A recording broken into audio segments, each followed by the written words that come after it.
Hi guys, it's Chris, Jack and Ollie here from the Zombie Box Project, and today we're talking about Prototype 2. Very nice. So the first one, I was really excited for. I think it's one of the most underrated games of this generation of consoles. Yeah, totally. Definitely. What were our first thoughts about the first game? Oh, it was a really nice combination of RPG elements, free roaming, and free running. Yeah, I mean, I really liked the character design. They sort of did that thing where they take loads of good elements of games and sort of package them into something.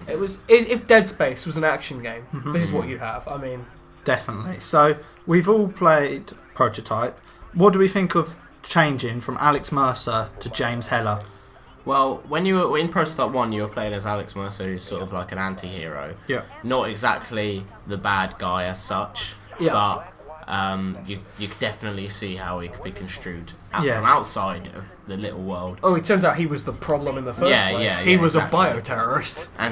And then now you're playing on the opposite side of the story, which is nice. You're playing as a member of Blackwatch. Yeah.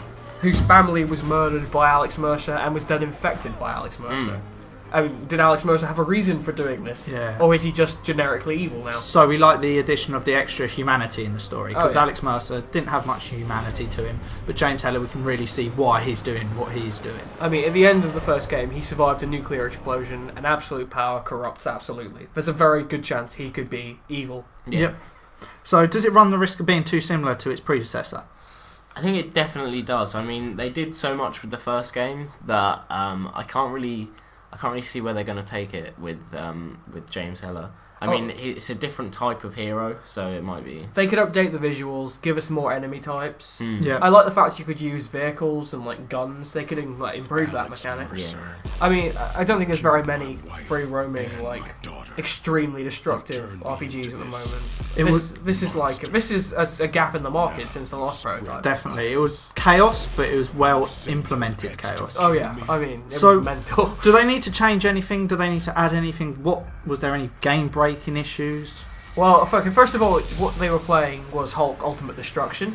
Okay. Yeah, that's the old game that was just really bad. Yeah, honestly, if you don't believe me, Google it. I played it on the GameCube. Last generation. Amazing game. Really good. The only good Hulk game. Really. The only good piece of Hulk media. But it is the same game down to the point where critical mass attacks are named the same thing and use the same climbing mechanics and running mechanics. What they need to do is expand on that. Sounds good. So, Ollie, you mentioned maybe a morality system.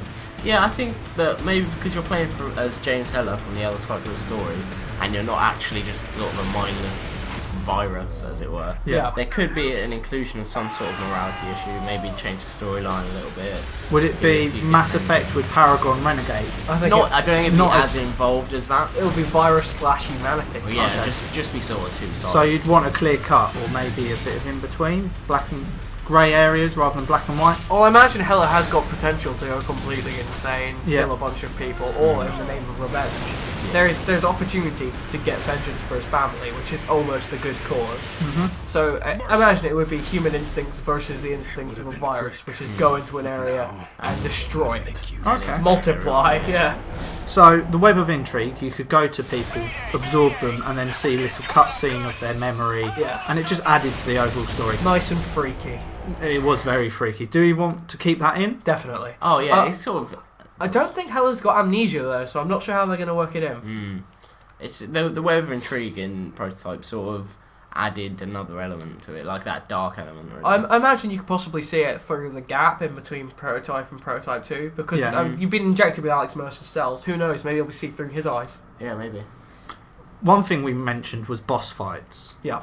We want them to be more evenly matched. I know. Yeah, I think the best boss fights, in my opinion, were the first one and the last one. Well, they may have been a bit too easy. Playing against something small and fast like yourself was more fun than playing against Mother, for example, which could one-shot you, and you just ended up kiting it, which is not fun. So, Prototype was a very fun game. What do they need to do to keep Prototype 2 a very fun game? Keep it crazy. Just keep it crazy. Keep it crazy. That's pretty much what... That's why people play Prototype. I enjoyed the grinding. You know, you could just you could go into the red zone. It was full of zombies and hunters and stuff. I could sit in there for hours just killing things. It was so much fun. Do we want more of an effect on our environment? Because you had the red zone, you had the blue zone, didn't you? Yeah. Do we want our environment to change more around us? They have actually done that because Hella's attacks are like tendril based. Once he's finished with an area, you do see there's people dangling and tanks suspended by his tentacles. Yeah. It's quite a big deal. I mean, I think the environment changes around you. We said updated visuals. Some of the visuals in Prototype were very cut and paste sort of stuff. Buildings look very similar to each other. I think kind of drab effect gave us a nice interpretation of a time, but I know they should really do it up. One thing that doesn't seem to be in Prototype 2, but could have been a nice addition if done well, was multiplayer. How do we feel? I think that it would turn out the same as sort of Crackdown. It'd go where everyone's just really overpowered and it's there'd just too crazy. Yeah, there'd be explosions everywhere. You'd get terrible lag probably. If you were playing with 2 players maybe, and the people had a headset and specific missions which involve going in 2 separate ways and maybe fighting the boss together, it could work. So you don't think just free roaming with a group of mates? A group of extremely powerful mates that attract explosions like no other. It just doesn't work in a physics-based environment. Yeah. Oh, okay. You got people dying left and right. The environment's gone crazy, and you're right, it lags. One thing that had an issue with Prototype 1 was some of the combos. To do a cannonball, you had to press X and B at the same time on an Xbox controller. Oh, let's face it, I don't have 2 thumbs. You couldn't do. Try now. I'm going to say that's an easy thing to implement. Oh yeah, X and B. X and B. X and B. Yeah. X. You can still do that easily. And Y and A. It's like it's not so. What it doesn't feel like doesn't feel maybe natural, but when you've got such an inclusion of all those different. Couldn't they have just used the D-pad? They could have done that. They could have just used the D-pad. So with Prototype 2 coming out very, very soon, do we think if they do it well enough, we want to see a third one which would complete a story arc, the trilogy, so you got the Mass Effect 1, 2, 3. Do we want that with Prototype? I think it would be hard to go to the same environment again for a third time. Okay. Unless they were to mix it up in the same style as like GTA. Give us a new playground to mess around with. Would we want to see the virus go global? That'd be an interesting perspective way to take it, but America has taken enough of a beating in games like this. I think if you did that, you'd end up having lots and lots of. It wouldn't make much sense really, because you'd end up having lots of overpowered people. Really, that's true. You'd have lots of Mercers and Hellas running around. Yeah. That has potential for a crazy good game, though. It does. So with that, I think it about wraps it up. Question comment of the day is: are you looking forward to Prototype 2? And if so, tell us why. I've been Jack. We've got Ollie. Chris. Thank you for watching, guys. Remember to like, comment and subscribe, and we'll speak to you later.